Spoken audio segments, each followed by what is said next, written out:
All systems go. Clear for liftoff.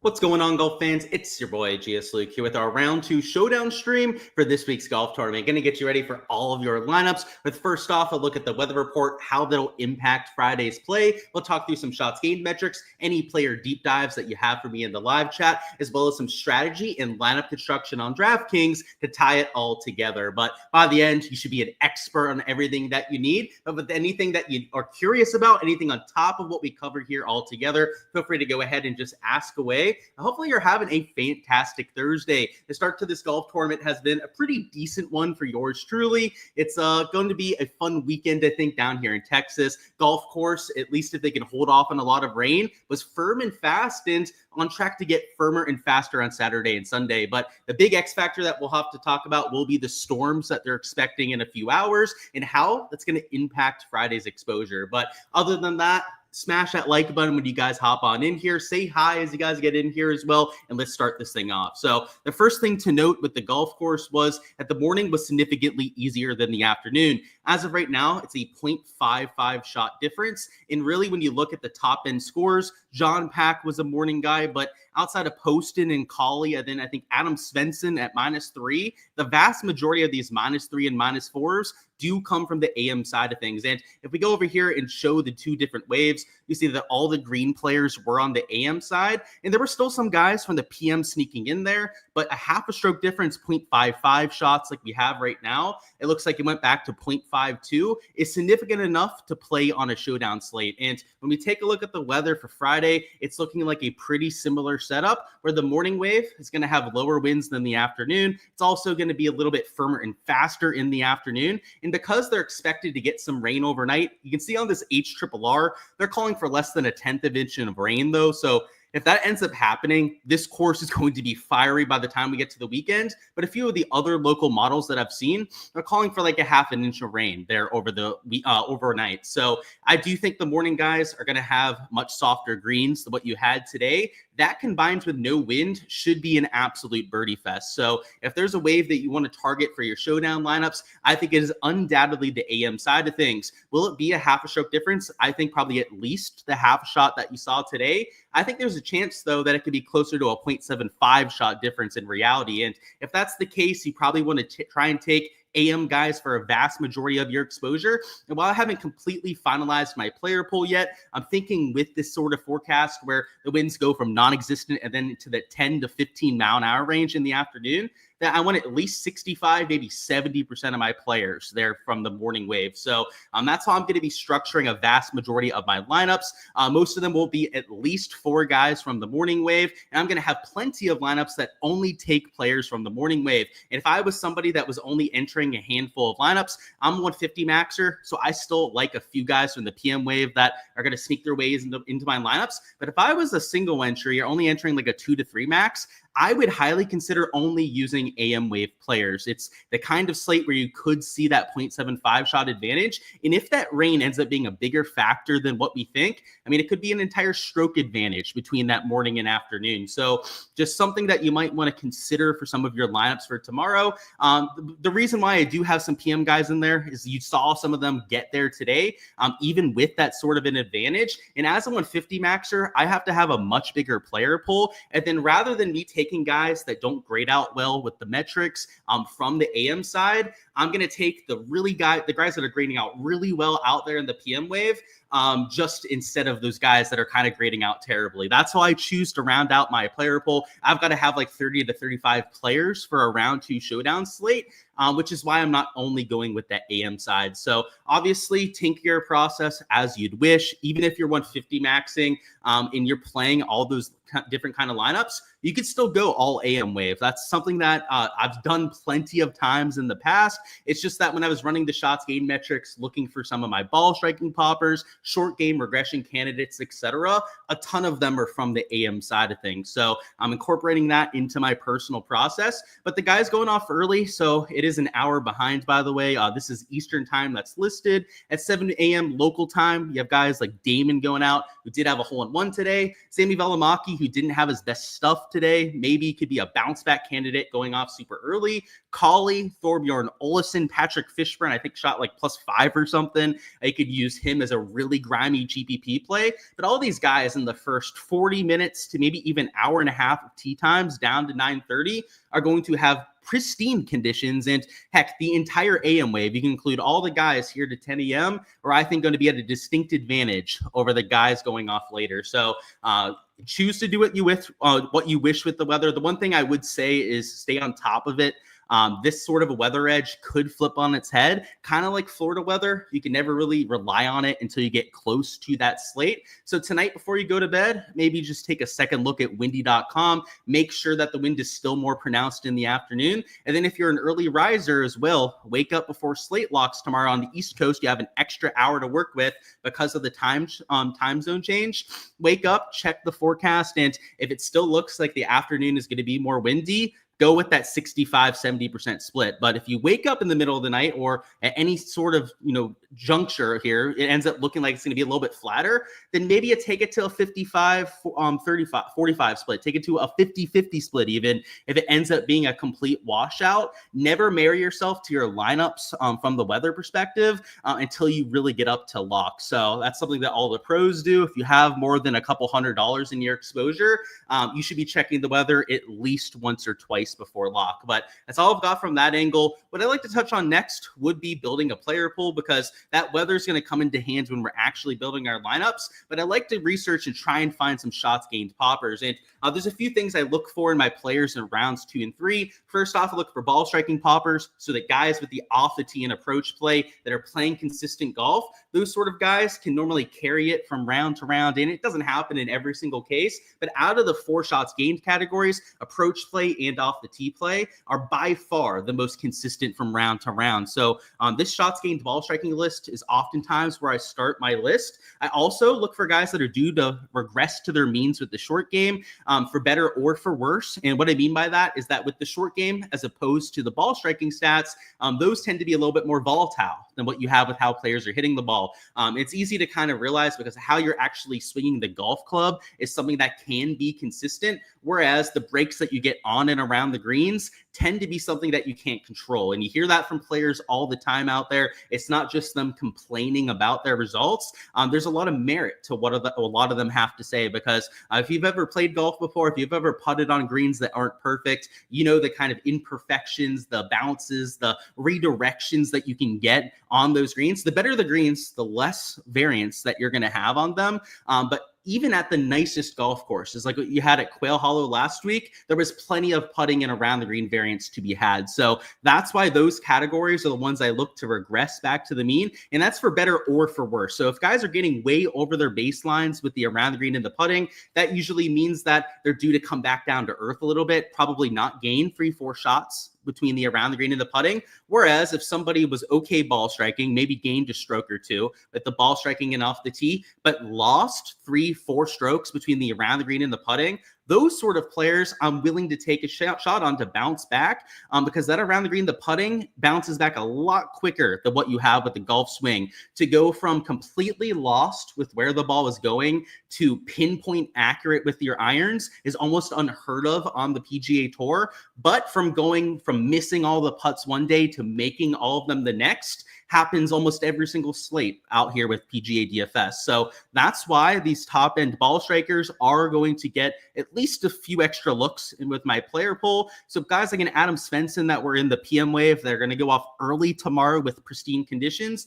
You gain 3.5 strokes ball striking. That's going to be a guy that projects really well. Unfortunately for Adam, though, is going to be chalkier than what he was for main slate. That T11 is going to draw more eyes. And then the 3.5 shots ball striking is also going to get players that are doing their research onto guys like Adam Svensson, and particularly when he's the best ball striking player that is on that right side of the tee times, because Andrew Novak is on the PM wave tomorrow. Not to say that he's unusable. In fact, he's going to be in my player pool for tomorrow just because of how well he sets up. Over 4 shots gained ball striking, did lose strokes with the putter. So even if he can be a neutral tomorrow, that would be improvement in that category, let alone the Andrew Novak that we've seen all of 2025 is consistently gaining a half a stroke to a stroke putting per round. So there are going to be a few PM guys in my 150 max pool that are sneaking into my exposure, but the Adam Svenssons, Bud Cauley also going to be going off early tomorrow.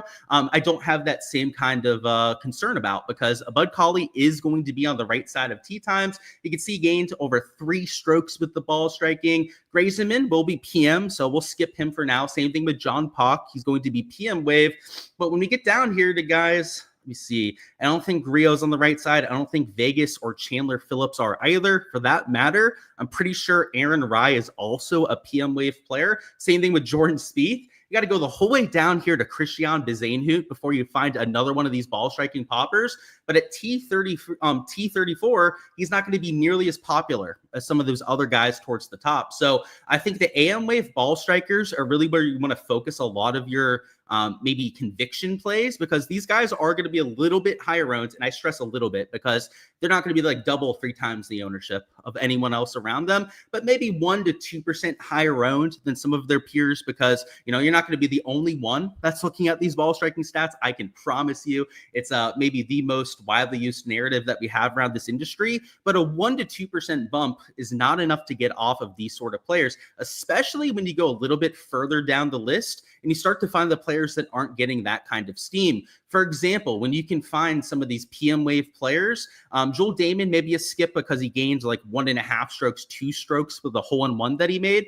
Actually, I think it was a hair over 2 strokes that he gained with that one right there. If you go down a little bit further though and go to a Daniel Berger, he gained 1.6 strokes ball striking, but lost over 3 strokes of the short game categories. Those are the kind of players that I'd be looking for a little bit of a bounce back. So that's how I use the shots gained metrics to my advantage, at least from the ball striking angle. If we take a look at the short game categories, we can go through that as well. Olin Brown, for example, he lost 4.5 strokes short game, but I could care less. He also lost 4 strokes ball striking. So he's an old, senior tour player at this point. You wouldn't expect him to really play all that well. But when we go down to a Jonathan Vegas, for example, who is a PM wave guy, so that's sub-ideal. Same thing with Aaron Rye here, but from the shots gained perspective, there are 2 players that gained over 2.5 strokes ball striking today, but lost a bunch of strokes with the short game. So if they can even be a neutral for round number 2, gain in that same ballpark with the ball striking, that's going to be one of the better rounds that you have on the golf course. So that's the idea with those sort of players. And just to give you guys an idea, Johnny Vegas, Aaron Rye are the kind of guys that are probably going to sneak into my 150 max pool as well. So just because I see a weather edge doesn't mean I'm necessarily going all in on it, but keep in mind that this is from the perspective of a 150 max player that has to have like 35 to 40 players in my player pool. Just to spread out my exposure the way that I like in my kind of exposure, I have to take a little bit of a different approach compared to most people out there. Guys that would be on the right side of tee times, though, let's see if we can find a few of those. Thorbjorn Olesen is one of the first few guys off. He gained over 1 strokes ball striking, but keep in mind that was on the harder side of things, but lost about 3.8 strokes between the short game categories. So that reeks of somebody that can try and get a bounce back going. I'm not exactly sure all the tee times for these guys off the head, but I know a Daniel Berger, for example, would be on the right side of things. Let's look at Kevin Yu. He had really good ball striking stats, but lost 2 strokes with a putter. If we could find that sort of guy on the right side of tee times, that he could be a really good play. But unfortunately, he is going to be a PM wave tee time. So you're going to have to cross-check a lot of these players that you go through. But like an Austin Eckroat would be another example of one of those sort of players. And I think he's AM wave. Let's not jinx it. But yeah, he is going off at 8:33 a.m.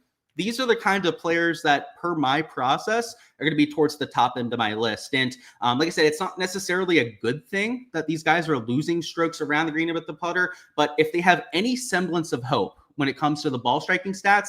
And Eckroat clearly has that. Like, he gained off the tee. He wasn't the best with the approach play, but he did still gain about a stroke between the ball striking categories. The biggest problem by far was around the green and the putter. Then that's why I'll take that guy for a bounce back. So yeah, not the Olin Browns of the world. There's always the or he could with a guy like a Joe Highsmith. Highsmith, for example, lost strokes in the ball striking categories and didn't have himself a good putting day. But there's a big difference between Joe Highsmith and then an Olin Brown. Olin Brown, if you're saying or he could with him, shout out to my guy DJin, by the way. Still thinking of you, buddy. Miss ya. But you don't say that with an Olin Brown Jr., right? The kind of guy that James would point out as an or he could would be a Joe Highsmith. He's a tour winner. He played really well at the PGA Championship. A lot of people are probably writing him off at a +5, but like, I've seen crazier stuff happen. So some guys are going to get written off by these shots gained metrics, but do keep in mind, this is my slate by slate reminder of this. It is only an 18-hole sample size, so we don't want to overreact too much to just what we saw today. Again, these shots gained metrics, just more of a guideline than an absolute like set of rules that you have to go by. So you can still take shots on these high upside players. Just to go through a few of the other things I look for in players, just 4 things total. It's the ball striking poppers. We have the short game regression candidates, as I've already mentioned. Course history guys, so guys that have played well around Colonial Country Club. And then also I look for high upside players. And high upside players would be aggressive players, guys that from the showdown perspective have that high average score that outscore their placement position, because it's important for main slate. We always mention this with guys that make a lot of birdies, is that if they can just make the cut, aggressive players, that they're worth a bunch and they're worth gold out there in large field GPPs for main slate, because you get 4 whole rounds of them to go out there, pin hunt, try and put up as many birdies as possible. I think a lot of people forget about that when it comes to showdown. And rounds 2 and 3 showdown, it should be your entire focus trying to find those high upside players, because your DraftKings score is completely dependent on the birdies, your streaks, maybe a bogey-free round that you can mix in there. But the thing that dictates 90% of DraftKings scoring is the amount of birdies that you're posting. So guys that are high birdie percentage players, good par 5 scores. The par 5 score is not really as big a thing for me this week, just because you only have 2 out of the 18 holes. But high birdie percentage players are how I'm trying to find some of my lower owned bounce back players. And, the reason why I mentioned this now is a Joe Highsmith is a high birdie percentage player. So if I was going to try and find an or he could bounce back, those are the kind of players that I usually start with there. And the course history is normally a good way to look for a bounce back as well. That's another way I incorporate that into my process. But the main thing I'll say when we get through these shots gained metrics is have a process for trying to find your player pool. You should never just be trying to pick names out of a hat and trying to get the right guys right. You can do that in 1, maybe 2 spots per lineup. If you've really got to get different, you've got to find a piece of leverage. I'm always okay with that or you could at times, but this shouldn't be your thought process for all 6 spots. You should have a few conviction plays that are maybe getting some steam. Usually there's a reason why guys are getting some ownership, whether they set up well for a golf course, they're a misprice. A lot of that misprice is probably the main reason that you see guys getting a lot of ownership steam for rounds 2 and 3 showdown. It's okay to incorporate some of that too, but have a well-balanced player pool where you've got a few different things that you're looking for in players that lets you put them down as a yes. So that's why in my content that I do for my Patreon page and my members, every single player pool I do for my showdown slates has that reasoning behind it, because I try and just drive that home to everyone I do content for, whether, it's these live streams on the SHIPIT channel that I do for everyone for free and these live audiences, or with the actual people that are signing up for my page and that I'm coaching one-on-one and that sort of thing. It's to make sure that you have a process. And for me in rounds 2 and 3 showdown, if you've been here on the SHIPIT Nation channel before, you've heard that spiel like 20 times now. You're probably sick of hearing it at this point. I hear you, trust me, but there's a lot of new people that are coming into these live streams that maybe don't have a process for finding their player pool in showdown. And it doesn't have to be the exact same as mine. That's something that I always mention with the spiel as well, is make it your own. If you want to look at round 2, round 3 historical stats, I think that is brilliant for trying to add more plays. If you want to look for guys that are really good bent grass putters, like that's not something that I always do, but like occasionally I'll try and find popping putters. guys that are really good on the surface that week. Like maybe you throw that in there. You could use the approach series over on the Stone on the SHIPIT Nation site. You can use the putting series as well. They've got all of those shots gained metrics all handled for you. There's a million different things that you can use to find your player pool. Just have that basis and have that ideally written down, have an idea of exactly why you're getting onto the plays that you are. And I'm not saying it has to be anything special. In fact, you don't even have to actually write it down. But when you're adding people to your player pool on your optimizer, or maybe on a spreadsheet like my guy LSU Nick does, shout out to Nick, by the way, whether you're watching this now or on replay, I know you always end up catching them at some point. However you're doing it, just making mental note of it, right? If it is mental, just go like, okay, I'm adding this guy to my pool because I need some upside. I need to get to a low-owned play. There should never just be that mindless, like, oh, let's add that guy to the player pool, because they all have to be decisions. And it's not even just the shots gained metrics, your research that matters on a slate like this. It's the ownership as well. And, we're going to really cover on that when we get to building a lineup together here in just a few minutes. But ownership is a massive part of your process as well. And that's why when we were looking at these ball striking stats, I liked the idea of going a little bit further down. It was partially to make sure we were getting guys that were teeing off in the AM wave tomorrow, but also to make sure that we're getting guys that are a little bit lower owned. Because if we go down further on this list, it's not going to be the first few guys that people see when they're looking up the top ball striking stats for the day, but it's also guys that are a little bit further down the leaderboard.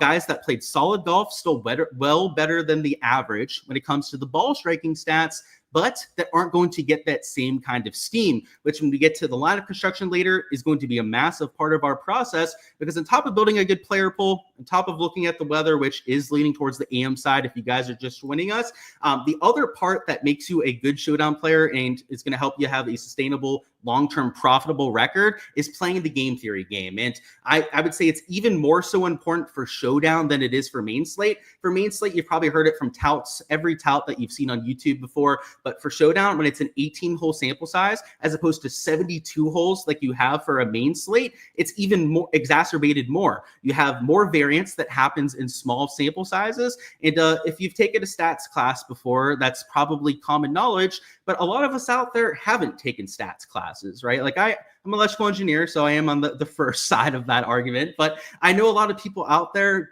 maybe that isn't so straightforward. But when you have smaller samples, a lot of crazy stuff happens. That's why after the first quarter of an NFL showdown slate, you've got like all this crazy stuff happening. Like that one, $200 player that caught a 30-yard catch, maybe has 2 receptions, 35 yards is in the optimal lineup. That's why after the entire game happens, right? After 4 quarters, you still get some crazy stuff that happens in the NFL showdown streets, right? Let's not kid ourselves. It is an extremely variant format, but more often than not, when you get through all 4 quarters, a lot of that variance is out of there, right? Like those $200 players normally, I say normally because it happens sometimes, but usually aren't in the optimal lineup at that point. It's the same thing for showdown. When we only have one round that we're looking at, just like 1 quarter of the NFL slate that you're looking at for showdown, crazy stuff is going to happen. So for example, the crazy stuff that happened today with Joe Highsmith, maybe the crazy thing is him shooting +5, because for all we know, he could shoot -5 tomorrow, make the cut.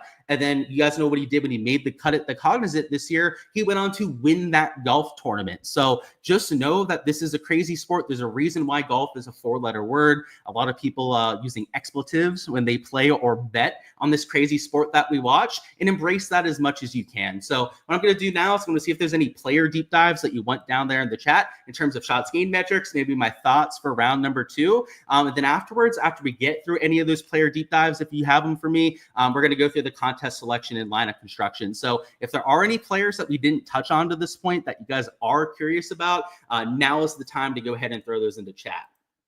So where'd we leave off? And I'm sorry, guys. I know I left the chat hanging there, but had to get through all the details before I could say hi. What's going on, Steven? What he end up -2 or something. So didn't tear it up, but he did the same thing last week and won. So I wouldn't sleep on the king, Scotty Scheffler. What's going on to Peach? He said thoughts on Smalley, off to a decent start and then fell apart. Let's look at the shots gained metric. So he's an aggressive player. So in terms of bounce back candidates, he's one that I'd maybe look to before some other players. And the shots gained profile really doesn't tell us much other than that he struggled today. I mean, he lost in 3 of the 4 stat categories, but just like a Joe Highsmith, aggressive player like a Smalley that's got to go out there, make 5 birdies to make the cut.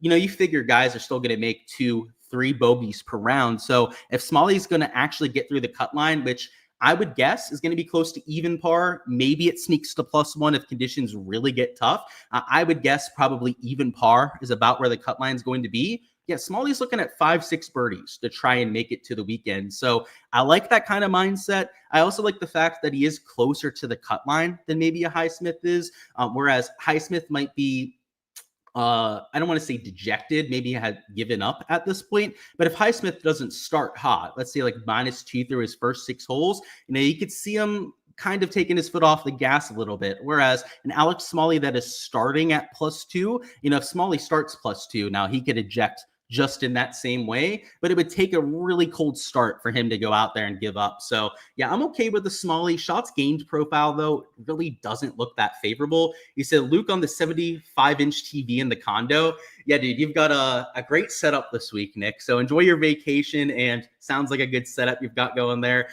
Yeah, waking up early for the weather is always a good idea. If an afternoon guy today was good off the tee and with the irons, and you said on with the irons. Okay. You had me in a blender there for a second. So, okay, you're saying a guy in the morning was ball striking it well. Let's simplify it to that. And then you're saying the PM wave today, actually, you got to rephrase that, dude. I don't really get what you're saying there. If you rephrase it, I might be able to answer it for you because I tried figuring it out. I'm sorry, I can't, dude. You said, what's going on? You said web fire, John Pack. Yeah, John Pack went off. I told you, right? Was it you in chat that was looking at that free ball in Castillo? And I said, don't sleep on John Pack. That's why I told you not to take that, right? Because he's played decently, shown up as first round leader a few times. So hopefully you took my advice on that, Jack, yesterday, because I had a sneaking suspicion about that, right? I tried pointing that out. You heard on the Xmas radio that somebody gained 5 strokes putting today. Let's look at it. So yeah, we didn't look at the top end of the putting list. We are more so looking at guys that could positively regress. Matty Schmid, and that's not going to happen very often. Matty Schmid is a very inconsistent putter, and just because Nick did remind me here, and it is something I wanted to go through with you guys. These guys that gained over 2 strokes putting are not going to do that very often. Like, you're going to get guys occasionally that get hot with the putter for like 2 rounds in a row, but especially when it's a Matty Schmid that is not known for being a good putter, that's something that I have to think is going to come back down to earth. Same thing with a John Pack. John Pack is not a good putter. In fact, on the showdown streets this year, we've mentioned John Pack as a bounce back putting guy, like more times than I can count. And he doesn't get into all these fields, so it's normally been at the weaker field events. But ball striking wise, John Pack is normally on his game. Today, though, his best category was the flat stick. So these sort of guys that aren't known for that, I'd expect to maybe be about a neutral tomorrow, maybe even lose strokes on the greens. Oftentimes on these showdown streams, we'll come back to the shots gained from the day before, right? And I'll show you guys that regress to their mean. Whereas a JT Poston, I don't know if it's as big a red flag. It's still a little bit of a red flag when you gain 3.5 strokes putting, but he is one of the best putters that we have out there. Nico Echeverria, another really good putter. He's one of the top 5 shots gained putting players on the entire year. And Matt McCarty, the same thing. He's an elite tier putter. But your Carson Youngs that aren't really known for that, a Pearson Cootie isn't one of those elite tier putters at this stage of his career. Even a Patrick Rogers, he's not really that consistent 1-2 shots gained per round putter, are the kind of players that I'd have to get a little bit of a downtick in my projection. So good call on that, Nick. And you can see the top end putters there. It's the same thing around the green. So just like we looked for guys that were losing a bunch around the green, but were decent with the ball striking, these guys that gained a bunch around the green probably got a little bit too lucky. And Matt McNeely chipped in twice. That's why he gained over 2 strokes in that category. But all these guys that gained over 1.5 stroke in the category, you're going to kind of have to reset them a bit, right? Put them back to a neutral, not to say that they're unplayable, because if their ball striking stats were still on point, like for example, Bo Hostler here, he did gain a bunch short game. So I'm probably not going to play a Bo Hostler. But if you take a look at all these top guys, like he does have the best ball striking stats. So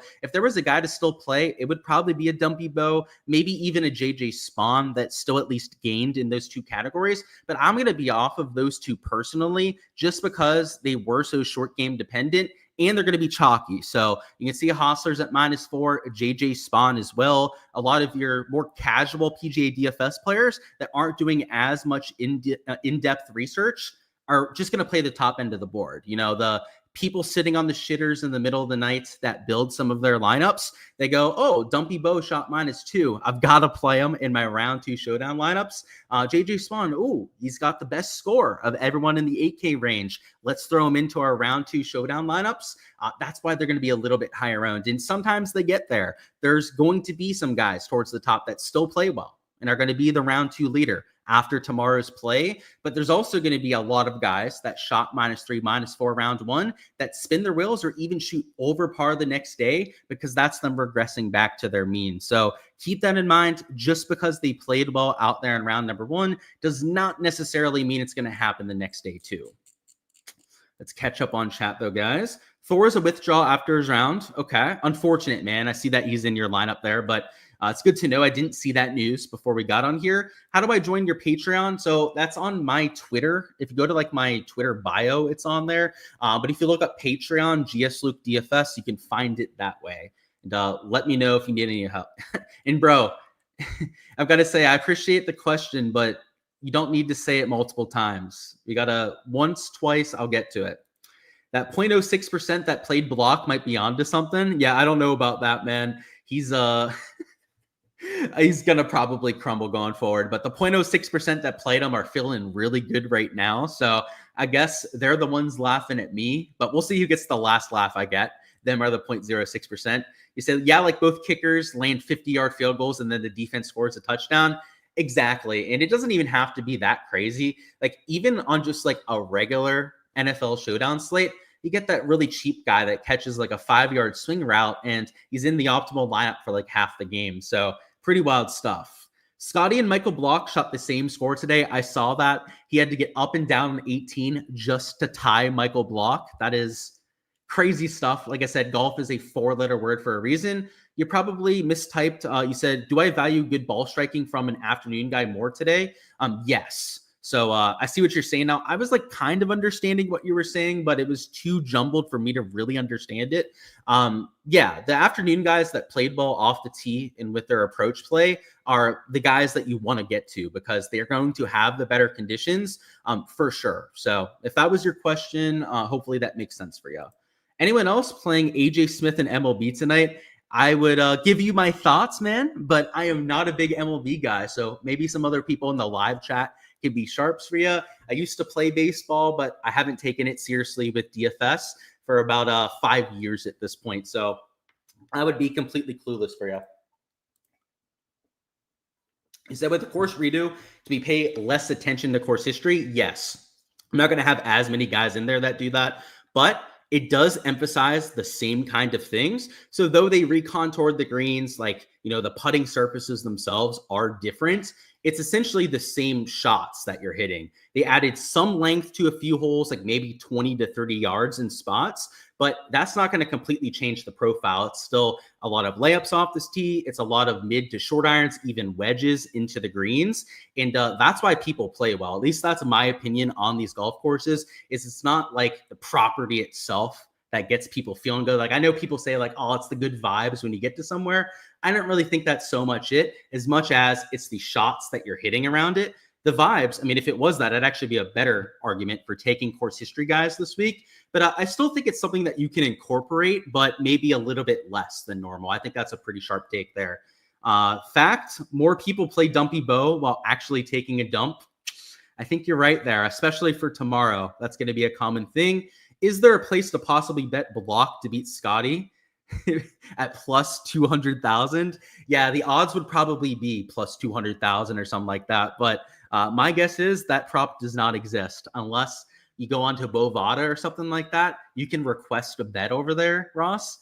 maybe they'll do something for you, because that sounds kind of funny.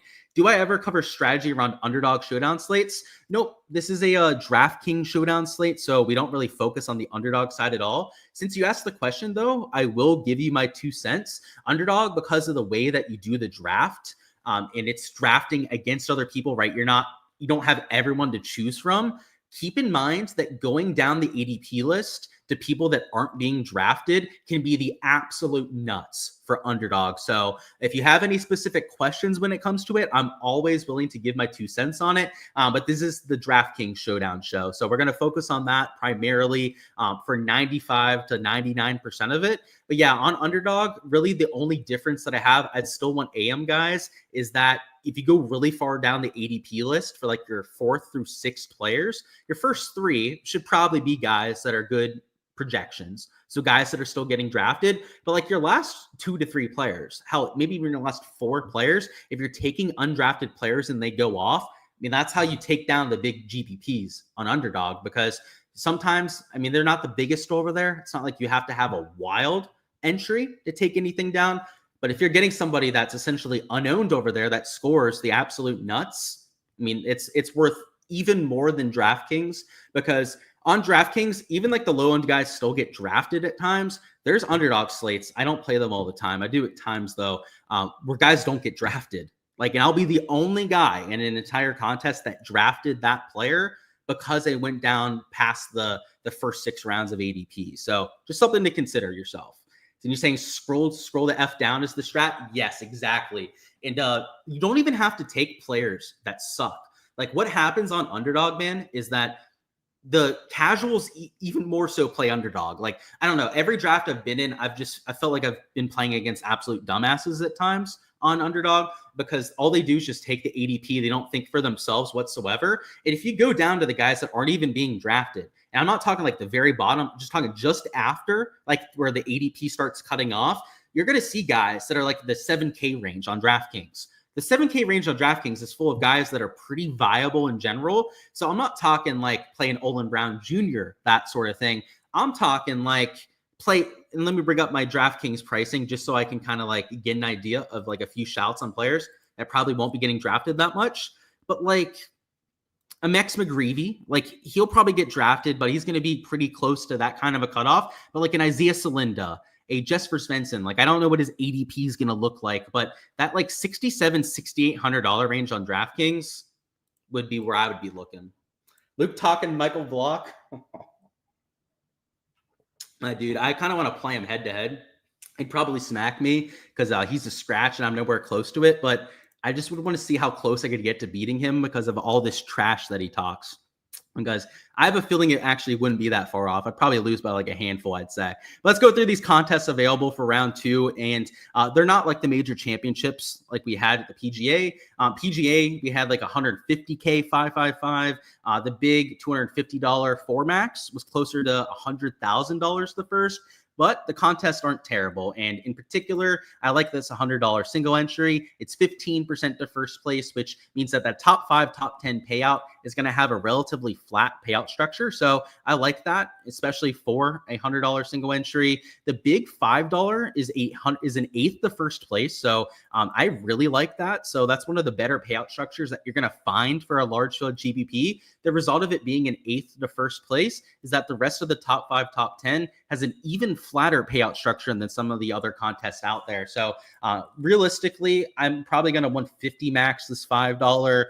This 20K long drive is 100% going to get an entry from me. And then on top of that, I may consider entering this 8K driver. This is a $200 single entry that they have on there, but that's where I'm going to focus my exposure. And what I would say is that if you're not going to 150 max is $5, I would probably stay away from it. Main reason for that is that you're going to play against people like me that have 150 lineups. If you would rather take, maybe you'd center like 20 lineups in there. So that $100, enter this $100 long drive.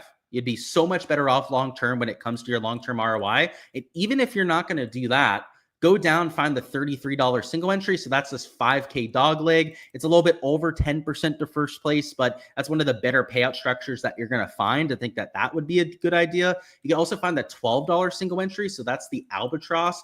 This one is also 10% to first place. And I know winning $200 it does not hit the same as winning 5 or 10,000 like you have in some of those other ones. But if you're just dipping your toes into PGA DFS and your aspirations are to like win $5,000 to $10,000, not to be like this negative Nancy and whatnot, but just know that it's really hard to do. Okay. Like, especially when you're entering against people like me with 150 lineups, if you're only entering like 4 or 5 in there, you're pretty much better donating it to the Red Cross. Like, you're not going to win very often against people like myself.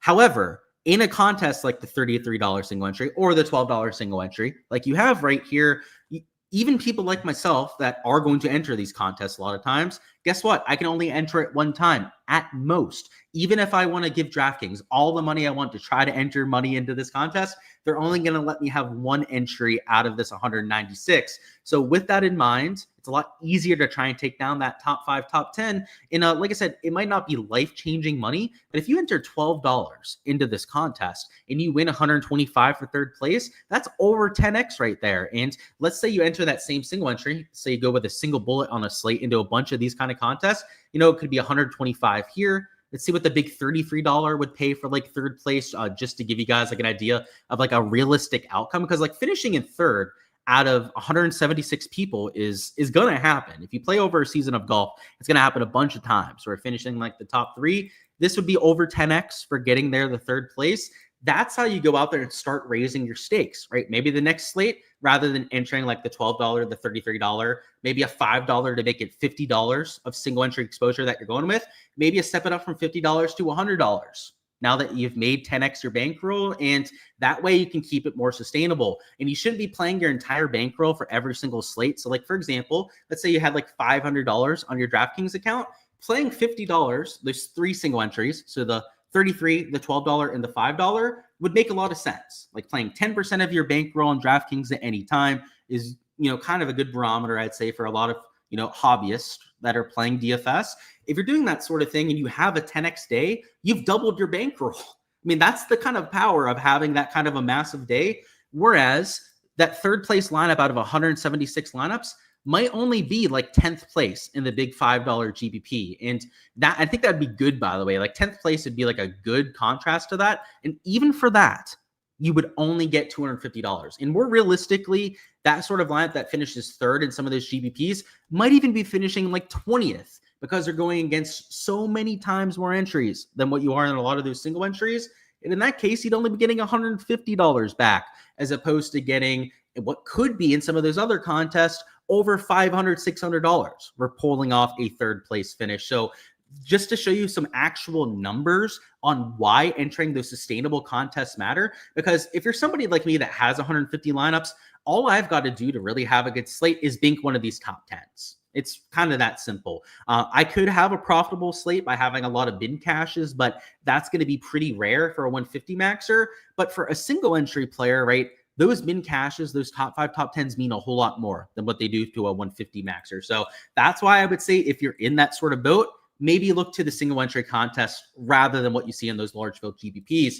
In terms of putting together an actual lineup, a lot of this comes down to the leverage. And because this is an 18-hole sample size, only one of the 4 rounds, a lot more chaos that's going to happen. You're going to see me taking a lot of lower-owned plays. So, for example, towards the top end of the board, I think Scotty Scheffler in the AM is going to be really tough to try and get off of. But if I was in the $5 or $25 GPP, like I'm going to be entering some showdown lineups in, I might consider taking a stand away from Scotty Scheffler just because of the game theory on a single round. Now, today was kind of his low round, and he's still at T19. So I've got to say Scotty Scheffler is going to be in my player pool for Showdown tomorrow. I can guarantee you that. So I'm going to have lineups that start with Scotty Scheffler. But if you choose to get off of Scotty Scheffler as your spend up option, right, that's leverage right there that you're using to get different to the field. So there are different ways you can accomplish that leverage that you're looking for. For the sake of this lineup, though, to keep it maybe a little bit more traditional, we're going to start by taking Scotty Scheffler up top, just to show you maybe 2 examples of different lineups you can go with. One, we'll use Scotty Scheffler. One, we're going to go without Scotty Scheffler, that we're going to go with only AM wave players. So just to double check this, let me see if JJ Spawn is also in the morning. I'm 99% sure he is. Yeah, he's got that 9:06 tee time. So let's throw him in there. He had a pretty decent day today at T19. We're at about $7,000 remaining per player, so we can't go too crazy when it comes to our salary. But let me see if I can sneak in an Echeverria, who is also an AM wave player. He's going to be a little bit lower owned than some of the other guys around him, just because he is only T55 as compared to some of the other players around him that are maybe playing a little bit better, like a Hisatune, a Emiliano Grillo, I think is going to get played a little bit more than an Echeverria. So because we started with a 40, maybe 50% owned Scotty Scheffler, it's a good idea to start to think about those ownership pivots. But because he plays Scotty and it forces you down to the bottom end of the board here, we don't really have to overly fixate when it comes to that ownership angle, because we're towards the bottom end of the board, and by default, we're going to be taking super low owned plays. So unless your lineup was like Hisatune, going down here to a Patrick Rogers, who's also going to get some ownership, a Bo Hostler, Matty Schmid at -4 or better, unless you're only taking players that are in that -4, -5 range, you're going to be totally fine when it comes to your lineup construction down here. So maybe it isn't as interesting just because you don't have to think about it as much. But this sort of lineup where I'll throw a Castillo in there is one of my favorite plays of the week for main slate. He's going to get some ownership at T19, but like I was saying, because these guys in general are a lot lower owned, it's not really the biggest deal going out there and taking them. Let's throw it in Eckroat as one of those super low-owned bounce-back plays that we were talking about a little bit earlier, a short game regression potentially with an Austin Eckroat stat profile. And then pretty much no matter who you round out this lineup with, like even if it was a Blades Brown that has had a solid start to this week, you're going to have enough leverage because your lineup construction forced you down low. So that's why Scotty Scheffler, even if you're using that 40, 50% owned player up top, I actually think it makes it easier to get your lineup different because of the players it's forcing you onto down low. And just to give you guys maybe the lineup to avoid if you're playing a Scotty Scheffler, this kind of thing you want to avoid doing is like playing Scotty. I know Ben Griffin's probably going to be pretty chalky as a second man in. And then like I was saying, it would be like scattering these like -4s, -5s in the 7K range that you'd want to avoid, because all the guys that are sitting on their toilet, like I said, maybe taking a good old dumpy bow on the toilet in the middle of the night, are going to be taking these guys towards the top end of the leaderboard. So for example, if your lineup starts with Scotty and then it's like these 4 slapdicks that are all getting ownership in the top 20, then yeah, then you're going to have issues when it comes to that projected ownership. But as long as you're taking guys that are a little bit further down the board, Scotty Scheffler lineups are going to be really easy to differentiate. But the lineups that you're probably going to see a little bit harder to differentiate, but I still think you can enter them because Scotty Scheffler himself is going to get that 40, 50%. And if Scotty doesn't get there as an optimal play at that kind of price tag, it's worth noting that he is 14 grand as well. So 1 second. For him to get there at that kind of price, I mean, you're looking at like 55 fantasy points probably as your target score for that kind of performance. I think that there's a good chance that he doesn't get there too. So just because I'm playing Scotty Scheffler, by the way, I'll probably have him in about half of my lineups, just like I did for main slate. These other lineups, though, you're going to have to think about the ownership a little bit more. And the reason for that is because you're saving 4 grand by dropping down off of a Scotty, you're going to have a lot more salary to spend. So let's start with a Daniel Berger, who's potentially due for some short game regression. Second man in, I'm going to throw in a Harris English, who will be going off in the AM and was a guy that I really liked for this golf tournament. One of my top 5, top 10 bets that I was mixing in. Let's throw in another AM player. Let's see, Batia's PM, or else I'd probably consider him. Let's throw in Gerard. Gerard, by the way, will be getting some ownership. So maybe it's a good thing that we're throwing in some ownership here just so that we have to differentiate it with our last few spots. Just make it a little bit more interesting when it comes to what we're actually saying here together. In fact, we're also going to throw in a Bud Colley here as some chalk. So our 2 popular players happen to be a Gerard and a Colley here, which I guess is okay. I'd prefer taking my chalk towards the top, if anything, as opposed to the 7K range. But for the sake of this kind of lineup, let's say you did choose to build it in this fashion, your last 2 players are going to be very important when it comes to getting that kind of a leverage. That's why Thorbjorn Olesen, who's going off in the first group tomorrow, also due for some short game regression.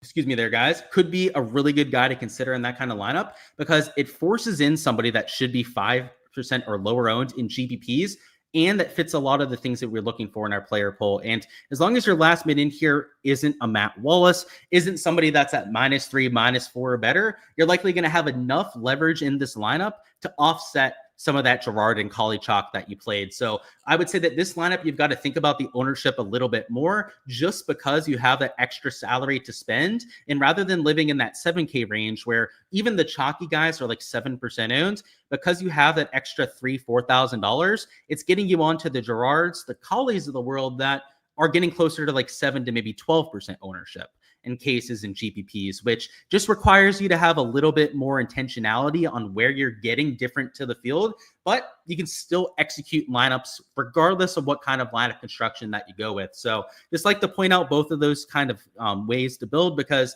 kind of like the round 4 showdown last week where we had Scotty Scheffler as like the clear guy that you had to play for round 4 showdown, it's kind of shaping up the same way this week, right? He's like the only elite tier guy in this field.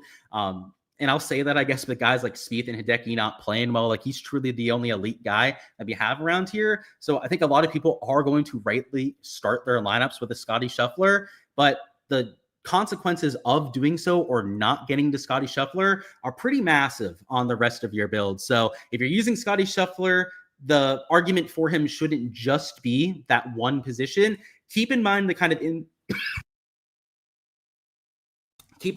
impact it has throughout the rest of your lineup.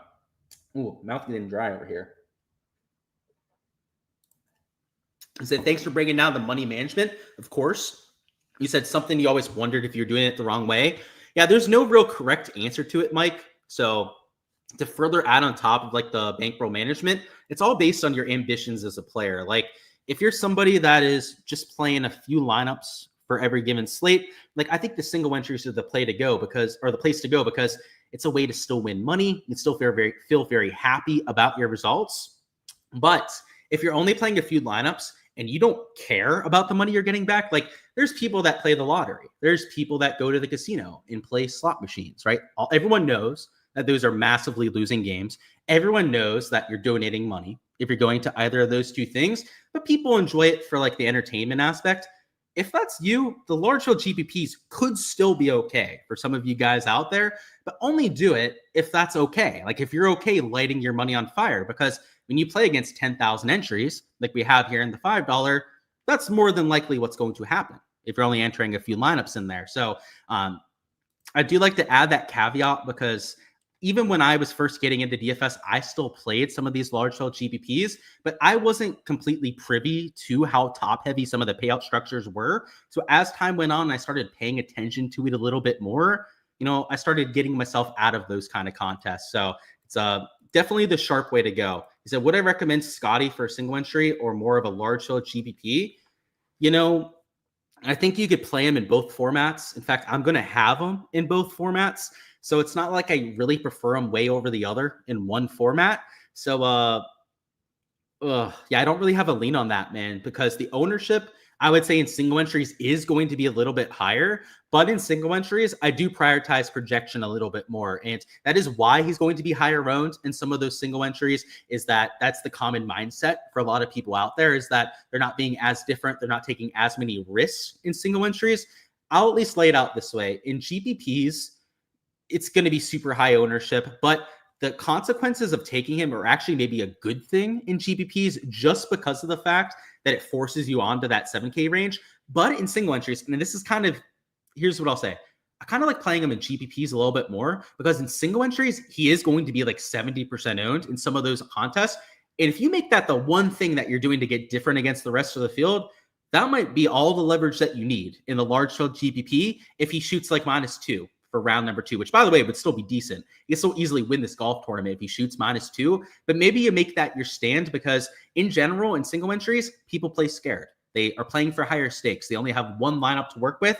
And when they don't have their 5 to 20 lineups to fall back on, they're not willing to take the same kind of risks that you'll see in a 20 max or 150 max contest. So, it is risky, but if you're playing the game theory game and you're trying to just use ownership, play against the rest of the field and leverage that, that's the clear thing to do. It would be to fade him in single entries, which is a very bold thing to do, and then maybe play him in GPPs just because of that lineup construction angle. But that's all I've got, guys. Best of luck with all the exposure that you guys are getting to. Hopefully I see your names towards the top end of some of those GPPs. At 9 p.m. Eastern time, I will be breaking down the prop and betting side of things for round 2 of this event. So make sure to stop on by my YouTube channel again at 9 p.m. Eastern time for the complete breakdown there. We'll have underdog and prize picks broken down, pin locations, stat averages from round number 1. And today ended up making about 5 units on the matchups and the different props that I entered today. So it was a good start to the week there.